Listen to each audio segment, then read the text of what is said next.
सुबह सुबह सो के उठा तो लगा कि वैसे ही दिन जाने वाला है, बोरिंग एकदम। फिर यूट्यूब खोल के देखा तो पता चला कि नहीं, इतना भी बोरिंग नहीं जाने वाला, क्योंकि ड्रॉप हो चुका है थॉर लव एंड थंडर का ट्रेलर। और ये ट्रेलर देखकर मैं बोल सकता हूँ कि मार्वल वालों ने इस बार ज़्यादा कोई मिस्ट्री वगैरह बना के रखने की कोशिश नहीं करी है अपने ट्रेलर्स में, जो कि ज़्यादातर करते हैं कि ट्रेलर में ज़्यादा कुछ दिखाते नहीं या फिर गलत सलत दिखा देते हैं ताकि लोग एंटिसिपेट ना कर पाए। लेकिन इस ट्रेलर को देखकर ये वाली फीलिंग नहीं आई मुझे ऐसा लगा कि इसमें ट्रेलर में कुछ ऐसी चीज़ें दिखाई हैं जो कि ज़रूरी होगी लोगों को इस मूवी के बारे में जानने के लिए। तो ट्रेलर की स्टार्टिंग वहीं से होती है जहाँ पे हमने टीजर में भी देखा था कि थॉर एक पेड़ के नीचे बैठ के मेडिटेट वगैरह कर रहा है, और यहाँ पे हमको दो लोग उनको अप्रोच करते हुए भी दिख सकते हैं ट्रेलर में। और फिर उसके बाद एक सीन आता है जहाँ पे कॉर्क स्टोरी टेलिंग कर रहा है और वो कुछ एलियन बच्चों को थॉर के बारे में स्टोरी सुना रहा है। और फिर वही पुरानी टीजर वाली क्लिप्स देखने को मिलती है हमको, लेकिन यहाँ पर एक जैकेट देखने को मिली हमको थॉर की, जिसको वो ऐसे कॉलर अप कर रहा है और बिल्कुल गुंडागर्दी में उतरा है।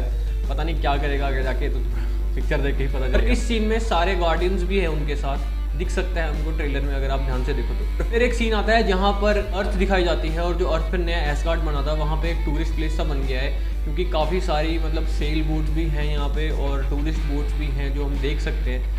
और एक उड़न तस्तरी भी जा रही है जो कि एस्गार्ड से एसोसिएटेड है, यानी कि एस्गार्ड की उड़न तस्तरी है वो। और फिर इसके बाद एक सीन आता है जहाँ पे थॉर वही पुराने वाला रैग्नारोक वाला स्टाइल यूज़ कर रहा है अपने सूट को समन करने के लिए, और अपने स्ट्रॉन्ग ब्रेकर को ज़मीन में मार रहा है। वही लाइटनिंग स्ट्राइक होती है और वो उसका सूट समन हो जाता है। वही पुराने वाला तरीका यहाँ पर यूज़ हुआ है। और इसी सीन में थॉर के साथ दो बकरे खड़े हैं, और ये दो बकरे और कोई नहीं बल्कि टूथ नैशर और टूथ ग्राइंडर है, जिनका यूज़ थॉर करता है जब उसका हथौड़ा गुम हो जाता है। मतलब गुम क्या हो जाता है, जब वो अनवर्दी हो जाता है, उसके बाद इधर उधर उड़ने के लिए, टहलने के लिए वो इन दोनों बकरों का यूज़ करता है। ये दो बकरे बेसिकली वो जो सेंटा क्लॉज के गधे नहीं होते, यानी कि रेनडियर होते हैं, उनकी तरह ये हवा में इधर उधर भाग सकते हैं। और फिर हमको एक सीन दिखाया जाता है जहाँ पे न्यू एस्गार्ड जो है, बेसिकली न्यू एस्गार्ड ही लगा मुझे, जहाँ पे कुछ बैटल चल रही है। और फिर थॉर अपने म्योनियर को बुलाते हैं और वो खुश हो जाता है देख के कि मेरा म्योनियर आ गया, लेकिन वो म्योनियर उसके पास आता नहीं, वो चले जाता है जेन फोस्टर के पास। और फिर से वही पुराने वाली सीक्वेंस दिखाई जाती है फीमेल थॉर की, जहाँ पे वो अपने म्योनियर को समन करती है और बुला लेती है अपने पास। लेकिन इसके बाद जो सीन आया वो देखकर मुझे हंसी आ गई, क्योंकि थॉर को इन्होंने हेलमेट में दिखाया, और हेलमेट आज से पहले थॉर ने कभी पहना नहीं था। और ये हेलमेट देख के वही मेरे को थोड़ा कार्टून जैसी फील आई कि कार्टून में जैसे हेलमेट, वो जो एनिमेटेड सीरीज थी एवेंजर्स की जिसमें थॉर भी एक ऐसे ही कुछ हेलमेट पहनता है, वही चीज़ मेरे को यहाँ पे लगी और मेरे को लिटरली हंसी आ गई थी ये देख के। और फिर थॉर जेन को देख के हैरान हो जाता है, और देखकर हमको ऐसा लगता है कि जेन के साथ उसका फर्स्ट एनकाउंटर है, जो कि टीजर में दिखाया था वो शायद से फर्स्ट एनकाउंटर नहीं था। और इस सीन में मैंने एक चीज़ नोटिस करी कि जो पीछे लोग लड़ रहे हैं, जिनसे लड़ रहे हैं, वो मेरे ख्याल से वही है जिनकी मैंने बात करी थी, बजर्कर्स, डार्क बजर्कर, जो कि गॉर की आर्मी है जो वो बनाता था, जैसे कि मैंने अपने पुरानी वीडियो में बताया था। नहीं देखी होगी तो लिंक पर फ्लैश हो रहा है, देख लेना। और फिर आता है मार्वल का लोगो, फिर ट्रेलर आगे बढ़ता है जिसमें हम देख सकते हैं कि Jane Foster superhero landing कर रही है, और जब वो लैंड करती है तो हम देख सकते हैं कि उसका जो हेलमेट है वो धीरे धीरे पीछे जा रहा है, उससे उतर रहा है उसके सर से, जैसे कोई स्टार्क टेक्नोलॉजी हो।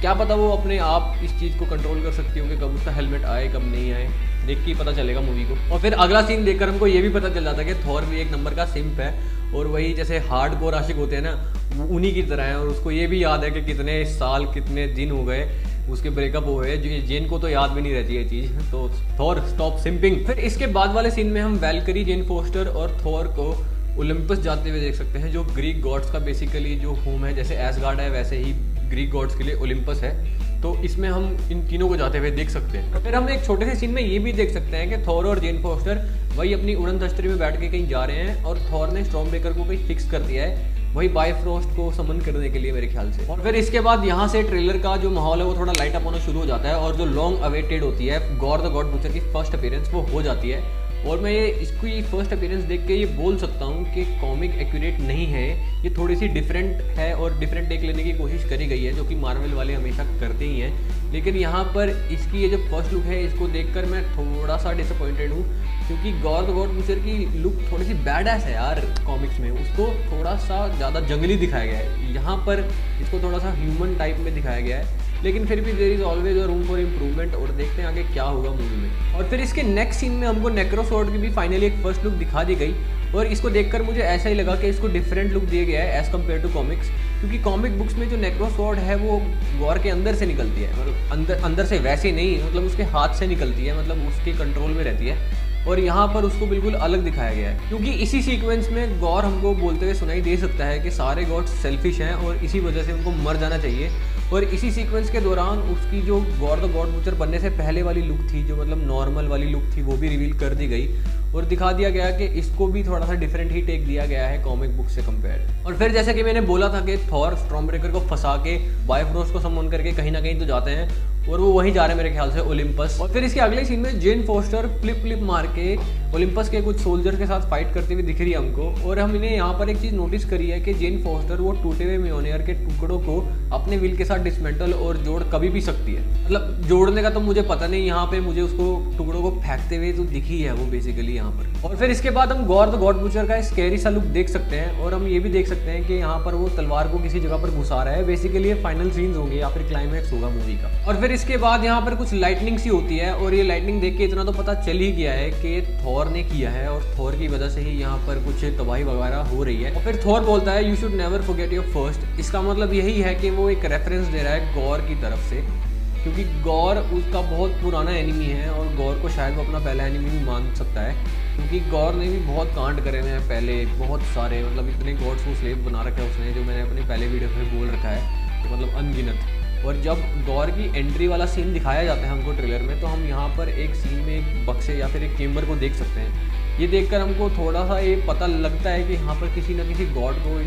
इसने स्लेव बना ही रखा होगा। और फिर इसके बाद वाले सीन में हम ओलिम्पस के राजा ज़ूस को भी देख सकते हैं। और फिर इसके बाद थॉर हमको किसी पे अटैक करते हुए दिख सकता है अपने स्टॉर्मब्रेकर के साथ, वही लाइटनिंग वाला अटैक। और इस सीन को ध्यान से देखने में पता चल रहा है कि वही वाली जगह है जहाँ पर गॉर द गॉड बutcher है और इन दोनों की फाइनल फेस ऑफ होगी, क्लाइमैक्स वाला टाइम होगा बेसिकली, क्योंकि ये दोनों तभी लड़ रहे होंगे आपस में। और मैंने ये चीज़ पहले भी बोली थी कि गॉर को हराने के लिए तीन थॉर लगते हैं, 3 थॉर आते हैं और वो तीनों भी उसको मार नहीं पाते, क्योंकि उसकी कॉन्शियसनेस वही नेक्रोसोर्ड में चली जाती है और नेक्रोसोर्ड इतनी पावरफुल होती है कि लोकी उसको गॉर को दोबारा से समन कर लेता है नेक्रोसोर्ड की हेल्प से।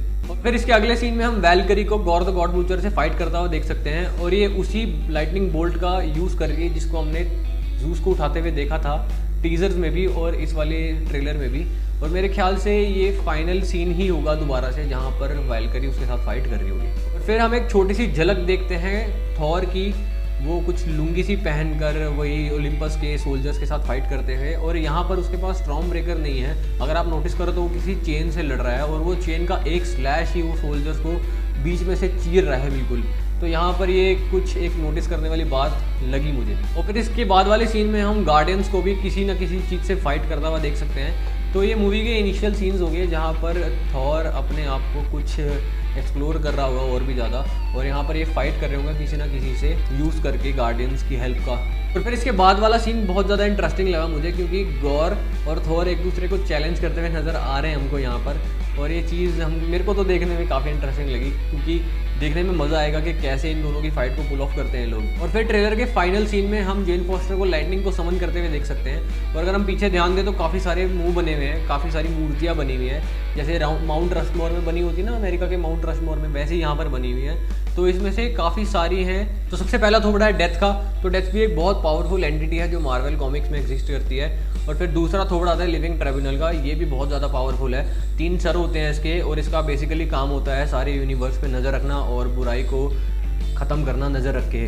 लिविंग ट्रिब्यूनल काफ़ी ज़्यादा पावरफुल है मार्वल कॉमिक्स में। जो तीसरा थोबड़ा है वो काफ़ी खतरनाक सा लग रहा है मेरे को, और वो मेरे ख्याल से इयॉन है जो मार्वल कॉमिक्स में एग्जिस्ट करता है, और ये भी काफ़ी पावरफुल है। इसके बारे में जितना कम जानो उतना ही ठीक है। और एक चौथे थोबड़े को देखकर मुझे थोड़ी सी कन्फ्यूजन हुई, क्योंकि ये वॉचर भी हो सकता है और ये इटर्निटी भी हो सकता है। क्योंकि वॉचर को तो हमने देख ही लिया कि वो ज़्यादा पावरफुल नहीं है और उसको व्हाट इफ में अल्ट्रॉन इतनी बुरे तरीके से मारता है, तो ये मोस्ट प्रोबेबली इटर्निटी हो सकता है। और फिर अगर हम 5वें थोबड़े को बहुत ज़्यादा ध्यान से देखें तो हमको समझ आता है कि ये इन्फिनिटी है। अब ये 4 मोस्ट पावरफुल एंटिटीज़ हैं मार्वल कॉमिक्स में एग्जिस्ट करने वाली, डेथ, एटर्निटी, एंट्रोपी और इन्फिनिटी।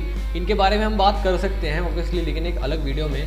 लेकिन इसके बाद ट्रेलर हो जाता है ख़त्म, फिर हमको एक पोस्ट ट्रेलर सीन देखने को मिलता है जहाँ पे ज़ूस थॉर से पूछता है कि अपने आप को रिवील करो, अपने डिस्गाइज को निकालो, और फिर वो फ्लिक करता है ऐसे, थोड़ा सा झोंका मारता है हवा का, वो थोड़ा सा ज़्यादा तेज़ हो जाता है जिसकी वजह से थॉर नंगा हो जाता है दोनों तरफ से।